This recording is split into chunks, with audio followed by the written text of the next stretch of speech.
Now back to this excessive heat we are dealing with. The big headline today: air conditioning companies are working overtime to make sure you are cool and that your home is cool as well. Right now, we're told that demand for HVAC repairs are just as high as the temperatures. WDSC reporter Ariel Brumfield is live with how these workers are adapting to the busy schedules. Ariel? Well, Stella, we're all trying to stay cool in this heat, and HVAC workers say while they're trying to service as many homes as they can, they say the heat is making the conditions unbearable.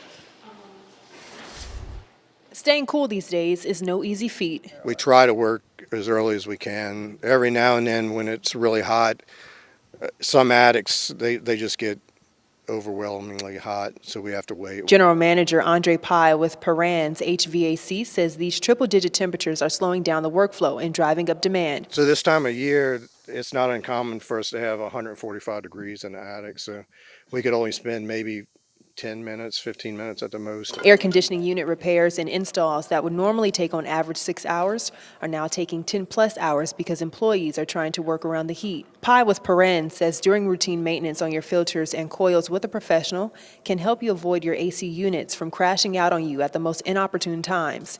He says right now capacitor and drain line repairs are keeping them busy. So this time of the year, starting probably late May, early June through August, it's just an extremely busy time of the year. Some weeks we'll do 6 installs a week, and that's with just a few crews. So it takes a toll on us, doing the job, and then it's hard for us to get to everybody. And they're also telling their customers to avoid going into their attic and messing around with any of those panels because of the high voltage and the high temperatures. Reporting from Jefferson Parish, I'm Ariel Brumfield, WDSU News. Ariel, thank you. If you need a place to cool off in Jefferson or Orleans Parish, there are several cooling centers opening up.